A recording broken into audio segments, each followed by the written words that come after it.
So I went inside and I said, honey, what's the boot pack for? And she said, I am leaving you. Hello. She said, I'm leaving you. And I said, you're what? She said, I'm leaving you. It was a little country town, Echuca. I thought, nobody better see that car with the boot packed, because I'm in trouble, if they do. So I ran back out and shut the boot, ran back inside, and I said, you can't leave me. You can't leave me. She said, I have tried to talk with you. You've just invested yourself all in the church. You're not connecting with me as a wife, and I'm struggling with these kids, and so I'm going. When my wife first said that she was going to leave me, and I'm embarrassed to say this, my first thought was, oh no, my ministry. Oh no, my ministry. And that revealed what was in me. Dads, you can put your business first, but I want to tell you, you can have a successful business and lose your family. Family, you'll find, is the most important thing in our world. And sometimes we learn this the hard way. You need to value your marriage, value your family, and especially when the pressure's on, because when all this pressure is there, it makes relationships strained. But it can either bring you together or push you apart. And so I went in, I said, honey, you can't leave me, you can't leave me. Come on, let's talk this out, And so over the next few days we talked it out, and she said, all right, well, I'll stay. 10 years later, she told me, I would never have left you. She said, I was praying one day, and she said, God, I cannot get through to him. How do I reach my husband? And God told her to do what she did. So to get my attention, you rotter.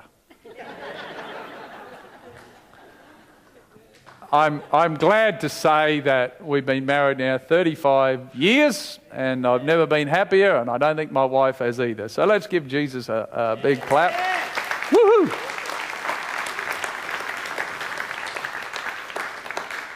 So they were difficult years. They were years of a lot of grief, and as I've watched the characters in the Bible, you see that the enemy wants to take you out early in life. Think about David, how his brothers, wanted to kill him. You think about Moses, Pharaoh's killing all the baby boys. Think about Jesus. Satan often tries to take you out early in life and to stop you fulfilling your destiny in life and your God-given dreams that God puts into you. And we were sort of coming to the end of our time. We'd been there about 5 years, but during that period, we'd only get one Christian show on TV, and I think it was on Saturday morning, and that was none other than Jim and Tammy Baker PDL Club. Who remembers Jim and Tammy Baker? They're on TV.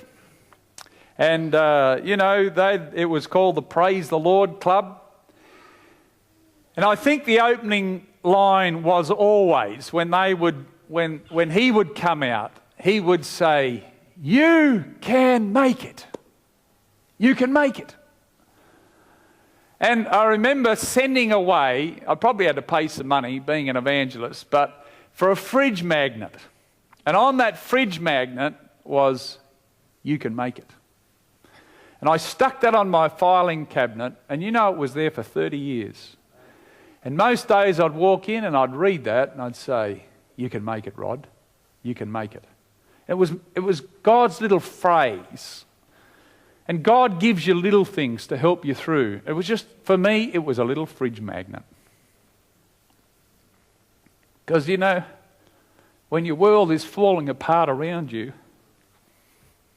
and you are so helpless, you've done everything you possibly can, and it still keeps dying in front of you, it just rips your guts out. It just tears the inside of you. While I was in Echuca and my son was going blind, and ultimately he did go blind in Echuca, I thought, I'm going to fight this thing with everything within me. And I said, I'm going to fast for 40 days and, God's got to do something. I thought, I am not going down without a fight. And I fought for everything that I possibly could. 30 days into the fast, I was getting real skinny. And I felt the Holy Spirit say to me one day, I don't want you to fast anymore. I don't want you to go on with this. And I thought, oh great, that's good. I can eat something now. and hopefully I've won this battle. But it didn't change, and they deteriorated more. 5 years we were in Echuca, and then we came to Brisbane. And we ended up at Park Ridge. We moved to Logan City. These were our kids then. When we went to Logan, God gave us a dream. And the dream was to build a large church, a Christian school, and to have around about, there was 17 acres of ground there, and we wanted to purchase the property and build a real centre there. That was our dream. And God really blessed us during that period. Even with all that was happening with the kids, we were able to keep going, because I got up every day and I was able to say, you can make it. You can make it. You can make it. By God's grace, you can make it. And I want to tell you here today that by the grace of God, you can make it. Do you know I was born at 5 a.m. on the 5th of the 5th, 55. Many of you would probably know that 5 is the number of grace or favour. When God saw that Jobe was going to be born, he looked at me and he said, you're going to need a lot of help, mate. So I'm going to give you some grace. I'm going to give you some favour. But I honestly believe in the words of David in Psalm 23, where he said, surely goodness and mercy will follow me all the days of our life. I confess that, I believe that even though one part of my world was being broken and shattered, that wasn't the end, because God had a plan for us. And God has a plan for your life. And even though one part of your world may not be working, it doesn't mean that you're a write-off. It doesn't mean that that's the end of the journey, because God has a dream for all of us. The kids, sadly, their health continued to deteriorate. This was the little church that we came to at Park Ridge. You'll see an old bus there. We put Sunday school in that bus. It was an old, bomb bus. We gutted it, and that was our kids' church. We ended up packing that church out. Peter and Sue came to that little building there. And that's how we started. It was a rented hall, and that's where we started. The kids deteriorated, and both of them were in wheelchairs. I used to try and walk my son around the block, because I thought, if I can only keep his joints going, if I can only keep him moving, then his health, will be a lot better, and he'll get his miracle one day, and I'll just keep him going. But the day came where I couldn't walk him around the block anymore and had to carry him home. And, you just look back and you remember little points like that, and you see the spirit of a person locked up in a body. A little girl at the end, she couldn't talk. She was like a vegetable. And you see the spirit of the child locked up in the body. Can I humbly say to you today, look after your body, because your body is the thing that allows your spirit to exercise itself. Once your body is gone, your spirit cannot be exercised in the world around us. You close down. So one morning I went into my boy's room, and he was sitting on his bed just crying. And there was nothing wrong with him, but only his soul. He just sobbed and he sobbed and he sobbed. And I knew why. Because he couldn't express himself. You know, the best thing that he could ever say as a boy was Vegemite or McDonald's. He could say that, but I'd never had a conversation. I'd never had a serious conversation with either of my children. And so, you know, those times were pretty challenging and it was difficult. And then when you think it couldn't get any worse, our daughter started taking epileptic turns. And so that was pretty full on. And so you had a world where you're trying to grow a church, you're trying to keep a marriage, and you know, your kids are suffering in that way.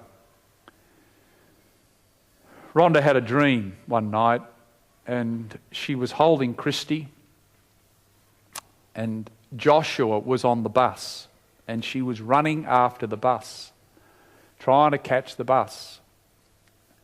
The next thing was Christy was on the bus, and she was running, trying to catch the bus, and the two kids were on the bus. And I said to her when she had the dream, I said, well, that can't be right. I said, because Joshua was going quite well at that time, and Christy was very, very sick. She was having epileptic turns and you know, ambulances, hospitals all the time, and she looked like she would be the first to go. It was only a few months later, and we got a call from the Mater Hospital here in Brisbane and said, look, your son has been brought in from the school, and you need to come. And we both looked at each other, and Rhonda said, you better go. So I went into the Mater Children's Hospital, and there was my boy, about half a dozen doctors around him, and they were trying to keep him alive. And I said, can you just give me a room somewhere near?